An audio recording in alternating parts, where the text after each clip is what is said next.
सरकारला कर्जमाफीची प्रक्रिया सुरू करायला मुहूर्त सापडेना. जुन्याच नियमानुसार माफी द्यायची होती तर समिती कशाला नेमली देवा?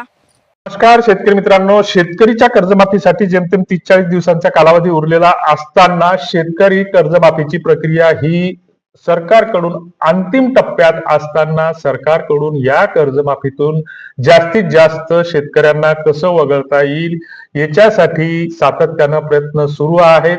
आणि मग जे काही सरकारकडून वारंवार ताजे अपडेट्स येत असतात किंवा प्रसिद्धी पत्रक येत असतात किंवा सरकारकडून जी काही माहिती प्रसिद्ध केली जाते किंवा संबंधित मंत्र्यांकडून जी काही जबाबदारीनं विधानं केली जातात, तर मग त्याच्यानुसार शेतकऱ्यांना या कर्जमाफीपासून कसं वंचित ठेवता येईल किंवा याच्यामध्ये जास्तीत जास्त चालढकलपणा कसा करता येईल याच्यासाठी सरकार सातत्यानं प्रयत्नशील असतं. मात्र या सर्वांमध्ये कर्जमाफीचा लाभ म्हणजे काही शेतकरी पात्र असूनही याच्यामध्ये अपात्र ठरवले जातील किंवा जाण्याची तशी शक्यता सांगता येत नाही. आणि मग हा कर्जमाफीचा लाभ घेण्यासाठी प्राधान्यक्रमाने शेतकऱ्यांनी काय केलं पाहिजे यावरच आपण पुढच्या 1-2 मिनिटांमध्ये चर्चा करणार आहोत. तर सर्वप्रथम सरकारकडून जी काही कर्जमाफीची प्रक्रिया आता इथून पुढच्या 30-40 दिवसामध्ये राबवली जाणार आहे किंवा जी काही कर्जमाफी शेतकऱ्यांच्या बँक खात्यामध्ये ती संबंधित रक्कम जमा केली जाणार आहे, तर त्याच्या मागची नेमकी पृष्ठभूमी काय किंवा पार्श्वभूमी काय हे समजून घेणं आवश्यक आहे. पहिल्यांदा हा प्रश्न निर्माण होतो की कर्जमाफी नेमकी कशासाठी हवी? तर गेल्या अनेक पिढ्यांपासून शेतकऱ्यांना या गरिबीतून वर काढण्यासाठी किंवा जो काही भारत आपला कृषीप्रधान देश आहे, तर या शेतकऱ्यांच्या शेती व्यवसायाला प्रतिष्ठा मिळवून देण्यासाठी मग ते सरकार कुठलंही असो त्या सरकारकडून सातत्यानं प्रयत्न होत असतात. आणि हे प्रयत्न केले जात असताना सरकारकडून शेतकऱ्यांच्या भल्यासाठी वेगवेगळ्या योजना राबवल्या जातात. मात्र ह्या योजना राबवल्या जात असताना संबंधित मंत्र्यांपासून तर अगदी शेवटच्या कर्मचाऱ्यापर्यंत जे काही शासनातील प्रशासनातील घटक असतील तर यांचाच या योजनांच्या माध्यमातून फायदा होतो हे आजवर सिद्ध झालेलं आहे. आणि शेतकऱ्यांपर्यंत प्रत्यक्ष त्याचा लाभ पोहोचेल नाही पोहोचेल याची कुठलीच गॅरंटी नसते. आणि मग शेतकरी आहे त्याच परिस्थितीमध्ये राहतो.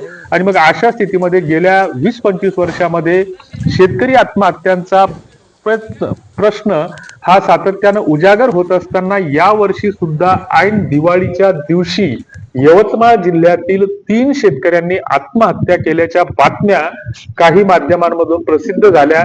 मात्र या गोष्टीची कुठे शासन दरबारी कुठे चर्चा होताना दिसली नाही. आणि मग शेतकऱ्यांपाठोपाठ जी काही शेतकऱ्यांची शाळकरी मुलं असतील किंवा छोट्या मोठ्या व्यवसायातून उभं राहण्याचा जे काही प्रयत्न करत असतील तर अशा लोकांमध्ये सुद्धा आता अलीकडच्या काळामध्ये आत्महत्याचं प्रमाण वाढलेलं आहे. आणि मग या पृष्ठभूमीवर शेतकऱ्यांना सरसकट कर्जमाफी देणं हे गरजेचं आहे. आणि सर्वसामान्य माणूस किंवा शेतकरी या गरिबीतून वर कसा निघेल याच्यासाठी सर्वंकष प्रयत्न होणं गरजेचं आहे. मात्र ह्या सगळ्या गोष्टीवर चर्चा होत असताना निवडणुका डोळ्यासमोर ठेवून सरकारने पहिल्यांदा शेतकऱ्यांचा कर्जमाफा 7/12 कोरा करू अशी घोषणा केली. आणि कोरा कोरा कोरा या शब्दावर विशेष जोर किंवा भर देण्यात आला.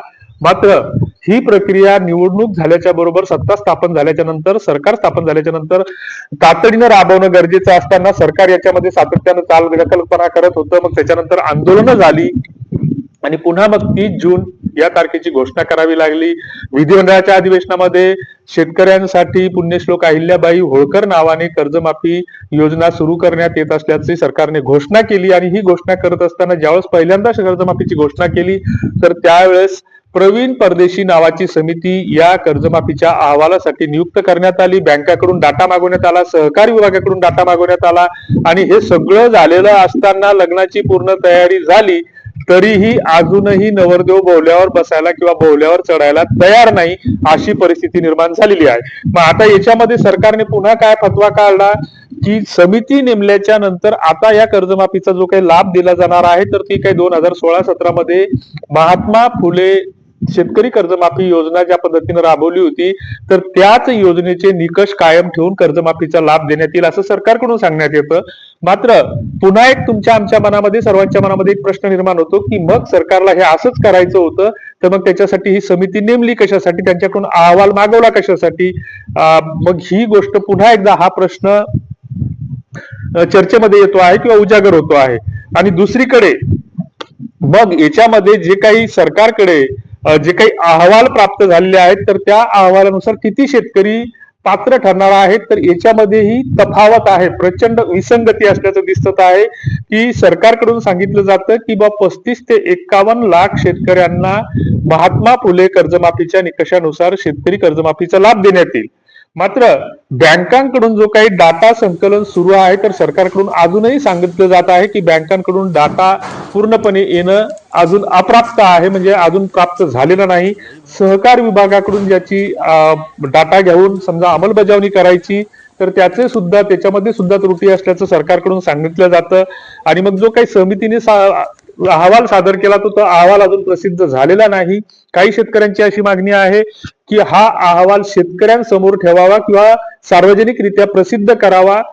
मात्र सरकारकडून तो आज ना उद्या कधीतरी तो मंत्रिमंडळाच्या समोर मांडला जाईल. मग त्याच्यामध्ये नेमक्या काय शिफारशी आहेत त्या चर्चेत येतील किंवा हा अहवाल प्राप्त होऊन सुद्धा दाबून ठेवला जाईल अशीही शक्यता सांगितली जात आहे. मात्र याच्यामध्ये जी काही महत्वाची अट सरकारकडून घातली जात आहे तर त्याच्यासाठी सरकारच्या माध्यमाकडून जी काही डेडलाईन देण्यात आलेली आहे तर येत्या 20 मे पर्यंत प्रत्येक शेतकऱ्यांची जर तुम्हाला त्याचा लाभ पाहिजे असेल तर ॲग्रीस्टॅक ऍपवर म्हणजे तुमच्याकडे किसान आयडी कार्ड असणं आवश्यक आहे.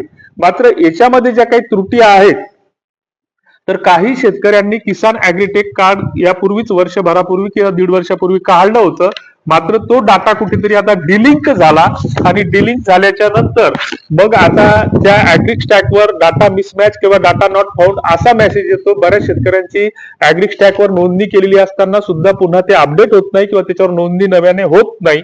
दुसरीकडे 2022-23 नंतर जे काही आता या 2-3 वर्षाच्या कालावधीमध्ये जे काही शेतकऱ्यांचे शेती संबंधीचे जे काही मॅन्युअली असतील, घरगुती असतील किंवा खरेदी विक्रीचे जे काही व्यवहार झालेले आहेत तर हा सगळा डाटा भूमी अभिलेख कार्यालयाकडे संकलित केला जातो आणि भूमी अभिलेख कार्यालयाचं सॉफ्टवेअर हे त्या ॲग्रीस्टॅक प्रणालीशी कुठेतरी मिसमॅच होतं किंवा त्याला ते सपोर्ट करत नाही किंवा त्याला ते साथ देत नाही. त्याच्यामुळं ॲग्रीस्टॅक च्या पोर्टलवर ज्यावेळेस आपण 7/12ची नोंद करतो किंवा बँकेचा खाते क्रमांक किंवा इत्यादी आधार क्रमांक वगैरे माहिती त्याच्यामध्ये एंटर करतो तर ज्यावेळेस सबमिट करायला जातो तर त्यावेळेस डाटा मिसमॅच किंवा नॉट फाउंड किंवा असा कुठला तरी इररचा मेसेज येतो आणि मग त्याच्यावर नोंदणी होत नाही. शेतकरी त्याच्यामुळे त्रस्त आहेत, परेशान आहेत. जे काही मोठ्या प्रमाणामध्ये फेरफाराचे बदल झालेले आहेत, खरेदी विक्रीचे व्यवहार झालेले आहेत, काही खात्यामध्ये फुटतूट झालेली आहे की एखाद्या कुटुंबामधले कर्ता व्यक्ती गेल्याच्या नंतर मग एका 7/12ची 2 7/12 झाले, भावाभावाच्या हिस्से वाटण्या झाल्या किंवा बक्षीसपत्र झाली, अशा अनेक गोष्टी घडलेल्या आहेत. मात्र तो डाटा अद्यापही भूमी अभिलेख कार्यालयाकडे अपडेट नसल्यामुळे ॲग्रीस्टॅकवर नोंदणी करत असताना अडचणी निर्माण होत आहेत आणि अजूनही बँकांकडून डाटा येणं अप्राप्त आहे आणि सहकार विभागाची पडताळणी सुरू आहे असं सरकारकडून सांगितलं जातं. आणि एकीकडे मग ही 35 ते 51 लाख शेतकऱ्यांची आकडेवारी सांगितली जात असताना दुसरीकडे जो काही बँकांनी जो काही डाटा सरकारकडे दिलेला आहे तर त्याच्यामध्ये बँकांच्या डाटानुसार 24,73,000 शेतकरी हे कर्जमाफीसाठी पात्र असल्याचं किंवा या एवढ्याच शेतकऱ्यांना कर्जमाफीचा लाभ मिळेल असं बँकांकडून सांगितलं गेलं. मात्र सरकारची जी काही आकडेवारी आहे तर ती 35 ते 51 लाखादरम्यान आहे. मात्र याच्यामध्ये अशी निश्चित आकडेवारी, कारण सगळा डाटा ऑनलाईन असताना संकलित करायला फारसा वेळ लागत नाही. मात्र हा सरकारकडून कुठेतरी विरोधाभास सांगितला जातो. दुसरीकडे 20,000 कोटी रुपये हे थकीत कर्जदार शेतकऱ्यांना त्याचा लाभ मिळेल आणि 15,000 कोटी रुपयाचा लाभ जो मिळणार आहे तर जे काही नियमित शेतकरी आहेत ज्यांना 50,000 रुपयापर्यंत प्रोत्साहन भत्ता दिला जाणार आहे तर असे शेतकरी पात्र असल्याचं सरकारकडून सांगितलं जातं. आणि मग ह्या सगळ्या डाटांचा आकडेवारींचा हा सध्या तरी खेळ सुरू आहे आणि याच्यामध्ये पुन्हा सरकारकडून जे काही सांगितलं गेलेलं आहे तर 2 गोष्टी त्याच्यासाठी मॅन्डेटरी सांगितलेल्या आहेत की पहिली गोष्ट म्हणजे तुमचं ॲग्रीस्टॅकवर नोंदणी असणं गरजेचं आहे, दुसरी गोष्ट म्हणजे तुमच्याकडे आधार प्रमाणीकरण करणं गरजेचं आहे. मग आता आधार प्रमाणीकरण हे वारंवार वेळोवेळी कशासाठी करायचं हाही एक प्रश्न यातून निर्माण होतो. लाडक्या बहिणीच्या वेळेस सुद्धा असंच सरकारकडून या लाडक्या बहिणीचं शोषण करण्यात आलं. मग त्याच्यामध्ये आर्थिक शोषण झालं, त्याच्यामध्ये त्यांचं श्रमाचं शोषण झालं, त्यांचा वेळ वाया गेला. ह्या सगळ्या गोष्टी घडत आहेत. मग सरकारला जर कर्जमाफी द्यायची असेल तर ती सुखासुखी सहजपणे दिली गेली पाहिजे आणि हे अशा कुठल्याही तांत्रिक अडचणी त्याच्यामध्ये ठेवू नये असं आम्हाला वाटतं. तुम्हाला काय वाटतं ते कॉमेंट बॉक्समध्ये नक्की कळवा. धन्यवाद.